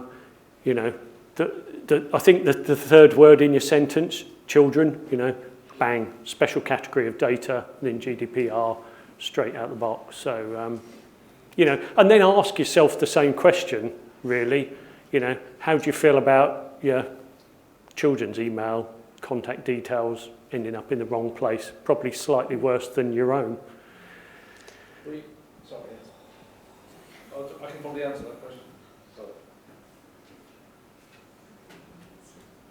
In another role, I'm the secretary of the Hampshire Hockey Umpires Association, just because I like to do lots of things, apart from being a chairman of governors at a school. The answer to that question is you don't put the children's email addresses or anything in there. You only contact the parents, and that gets you around this problem. Yeah, I'm not sure why I'd want to email a 10-year-old anyway. No, you do everything to the email parents. me a lot. But yeah. Seriously, you do it at that level and you completely clear your problem. Do not hold their data. Well, you still hold the parent data, so you've moved out of special category. But, yeah. We've resolved that one ourselves.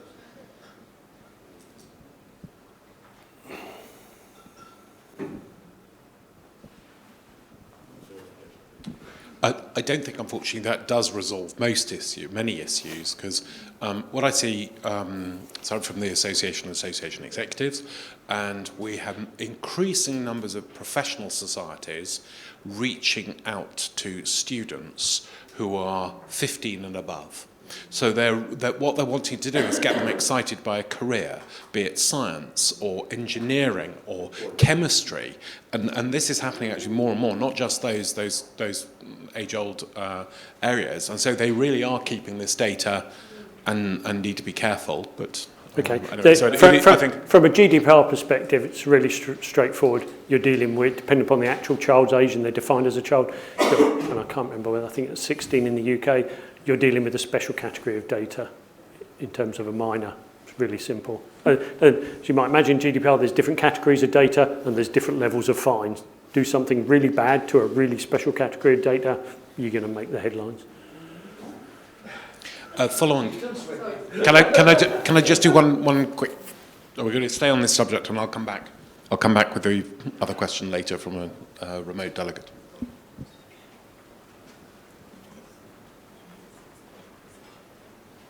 Was it yourself? Oh, sorry. Was there another question? I missed. Sorry. Apologies. I was just moving on to retention. And going back to the scenario of lapsed members. So we've got a member, he lapsed 5 years ago, he didn't pay his fees, bye-bye, thank you very much. Does the that data is therefore no longer relevant to us to a degree, but it's still relevant because he was a member.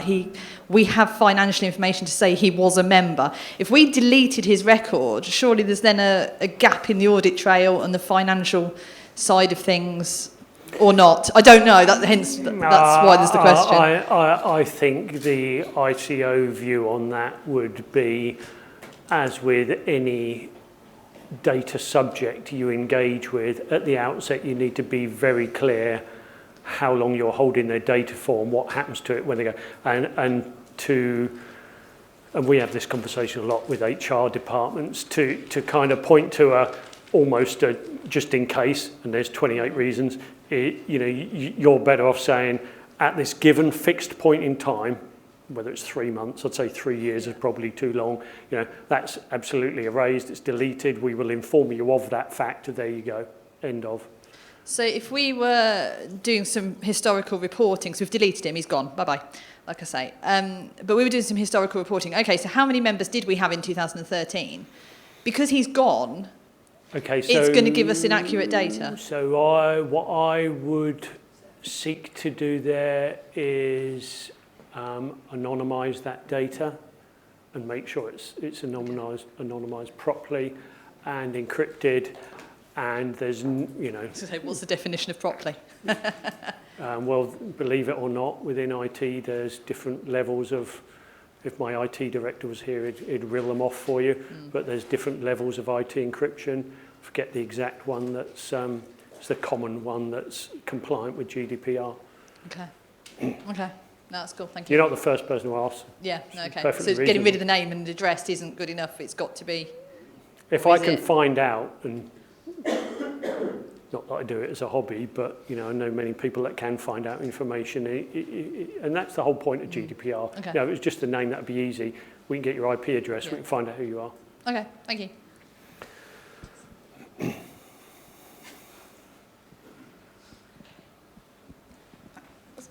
I kind of have a unique situation because our company is basically 4 businesses, but we operate kind of under one umbrella. And we understand that through GDPR, we each have to have a separate policy per company, and we can't share data per company. However, there's some employees that cross over in the same company, in over 2 companies. So my question is basically, how do they now operate? Because they're over 2 companies, but in the same umbrella. Okay, well, to start with, whether in one company or 2 companies, they're an employee within your company. You're processing the lawful basis, remember these things, the lawful basis under which you're processing their personal data is through a contract with them, an employment contract with you.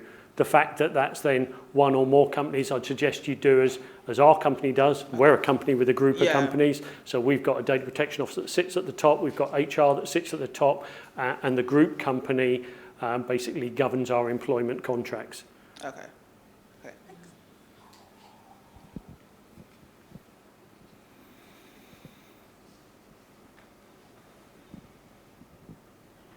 Hello again. So part of our, as part of our membership program, we offer a directory of the industry which has contact information for... A what, sorry? A directory. Okay. So we have contact information for lots of our partners and companies we work with. Would that kind of go under the umbrella of when they're applying, they're giving their consent to share their contact details? Yeah.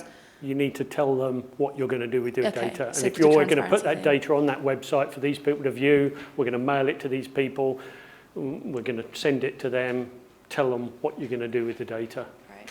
Okay, thank you. Give them the opportunity to say no, Yeah. My question is just it's very similar to that one, but so we have their data, and going forward from May 25th, I'll include a message saying that we will be sharing this. Is that all that's necessarily needed? But so new people that we add, I will include a message saying that we're going to share it. But for all those who are already on our database, my main question is, how do I get their consent? How do I know that I have their consent? I can add all these new policies and new privacy statements going forward, but for those people who are already on our database, members and non-members, So if you acquired those people on your database correctly in the first place, there's no reason why you can't communicate with them. Right. If you don't know who they are and how you got them, that's a problem. But if you do, there's no reason why you can't communicate with them and say, for example, we are updating our membership process. We are updating our membership terms and conditions. This is what we, and it might not just all be about GDPR. It might be other changes you're making in your organisation. To be clear, this is what we're doing with your data going forwards. If you prefer not to be part of this association, don't want to be, click here, contact this address. Transparent. I would prefer not to email all of them and to give them a chance to, you know, want to leave. And so what I want to know is, you know, I can add all this information and make it, you know, I can have a pop-up window come up when they access our website, and that would be a simple change for me to get their consent if they want to use the website. I understand. You know, if you didn't want to go to every single individual and kind of poke, you know, don't try and fix that what isn't broken and invent yourself a whole new world of problems, then it may well be that you want to publish not only a very clear privacy policy, but a very clear data protection policy on your website to illustrate your understanding of new regulations, what you're doing about that and how you're doing it. And perhaps, I don't know if you've got, you know, if someone joins up as a member, they're a member for life, or presumably it lapses at some point, you know, there then can be an updated membership form going forwards that is perhaps more comprehensive under a new environment than the previous one was. Perfectly sensible thing to do. So for all the new forms, you know, I'll make it clear that I'm going to keep their data for a certain amount of time. Currently, we keep it forever.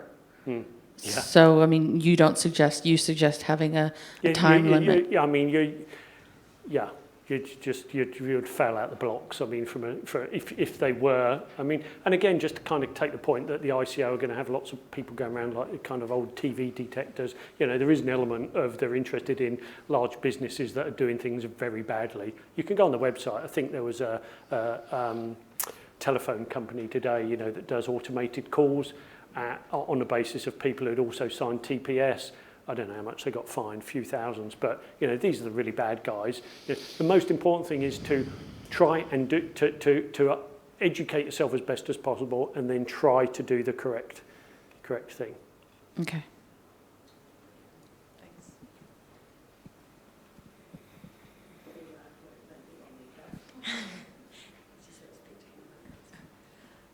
I just wanted to double check when you say if existing members, if their information has been acquired correctly, what do you mean? Like I come from, you know, have a membership company. They either signed up previously on paper and now online, but we don't have, when they originally joined up, there was no privacy statement then saying we're going to keep your data for this long, we're going to do this with it. How do we then clarify that without But I think members? it's since 2009 there has been a privacy electronics communication regulation. This is not new. This has existed, and it covers things like opt-in, opt-out boxes. So we talk a lot about soft opt-out or hard opt. So when e-privacy is written, it will be hard opt-in, not soft opt-out, which is what you should have been doing since 2009. I think it's 2009. So you know, PECA itself is fairly weighty regulation, but it's not complicated. I mean, for many organisations, it's so much a wake-up call, but a kind of awareness of, okay, yeah, well, this stuff that I've already been doing, and you know, maybe I just need to recheck that we've done some of it right. But that's all to do with privacy electronic communication regulations, not the Data Protection Act, not GDPR. And that's all public domain as well, and it's not difficult to understand. It's not the most exciting thing to read in the world, but it's not difficult. The members renewing every year, when they get the renewal subscriptions every year, and they agree to renew by direct debit or credit card. You know, we've got members who've been members for about 20, 25 years, and every year we send them a renewal notice saying your membership subscription's due. and they renew by direct debit or credit card. Is that a form of consent? Consent to do what? Carrying on being a member. I think I would say probably not, to just hand over my credit card details to let you do anything you want with my data without telling me. I'd be looking at a more robust process going forwards, that even if it's through an updated version that says the whole world's changing, this is what we're doing, and you might want to publish that initially through your website as opposed to contact every individual and for them to go. So we were going to run an exercise before all of this kicked in to approach all of our members, because we want to update their regions. And it's to say, this is the information we hold on you. Please could you review it, update it as necessary, and let us know which region you belong to. That was an exercise we were going to do anyway. So now the GDPR is kicked in, so we can probably combine it and put in a statement in there. It's such a common thing, and it is slightly nuanced, but it's really to do with how you acquired that data in the first place. And if I guess you could evidence that was before PECA, and someone walked past in the street and said, "Yeah, sounds like a good idea. 20 quid, I'm in." The crude end of this, if you can evidence that, that's fine. But the answer to this question, whichever way it comes, really is, you need to have acquired the data. Let's assume that it's post 2009. You need to have acquired the data correctly in the first place. Nothing to do with GDPR at that point in time. GDPR is just kind of, now you've got this data, how did you get it and what you're doing with it? So if it turns out that we weren't compliant pre or post 2009, does that mean we have to delete all the information? You shouldn't have it. You shouldn't have it. Yeah. But if you've got legitimate interest, which you almost certainly will have, then that would be okay. Yeah, if you have legitimate interest, because they're all people they're in your sector, they're quiet, then I think your best bet will be to update your processes, get them compliant. Depends what your lawful basis of processing is. I think, again, there's a slight muddle there between they're an existing member. So if you take my business, for example, we've got existing clients and customers. They have a contract with us. We've got their consent through that contract to process their data. If I want to acquire new customers, then I'm doing that on a marketing basis using legitimate interest. So you might want to market to some of your existing database using legitimate interest, but I'd say that's getting... So just our members agreeing to pay for a membership or a journal is not necessarily enough. I would say that you need to explain a whole lot more what you're doing and why you're doing it and how you're managing, controlling their data. Yeah, I think here every time somebody joins, every time somebody renews, you probably need to save either the version of the terms and conditions, the version number, the reference of the terms that they've agreed to, or the actual terms itself. So every time they renew, you ought to get them. What you might have noticed, or might not yet, that we do a 6-monthly renewal. Now, our membership is free, but we're doing that because we know things change very quickly. So, I don't know, you won't want to be doing that, but I think just add in those extra things. And I think, yes, if you are in a situation where your data is very badly not compliant, I think you do need to ask people, not ask them, you need to tell them that these are the terms and conditions of membership now, they've been updated to comply, explain why, and then they must agree to them. That's it, not give them an option to opt out. Those are the terms, that is your organisation, you've checked it, you've done it professionally, and ask them to do it. Everyone's used to getting those sort of demands from all sorts of technology providers. You've got no choice, you've got to do it.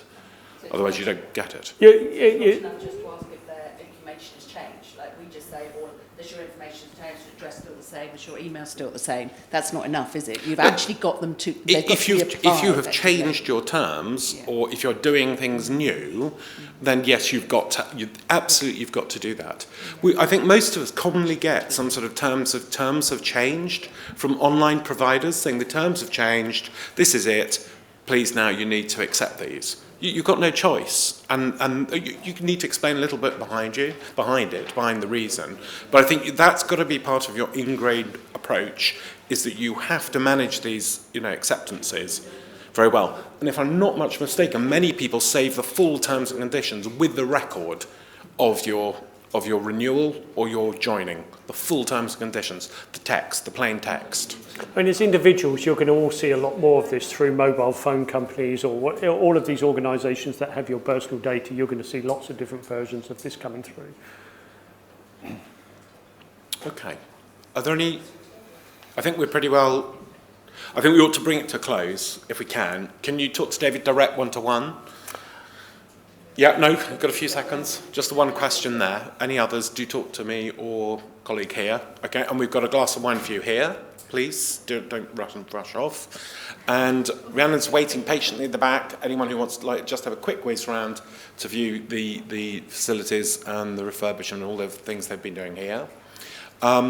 Please, we will send you the evaluation tomorrow. It's a quick email. It's very short, only one page with actually not even a page. Please do fill that out so that we can get some idea, obviously, what more you want to know and some other bits and pieces too. Please make sure you've joined at the website in order to get the follow-up documents and bits and pieces. There are handouts in addition to these little booklets, and we'll send you the link of where you can get the booklets as well. Okay? So thank you very much for going, David. Thank you very much indeed for presenting. So I need to apologise because I do need to get out of here by 5:30 to get a train. That's my email. I will answer you back. Might not be immediately, but yeah. Okay. Could you have a quick chat with Lydia there? Yeah, sure. Super. Thank you very much. Thank you.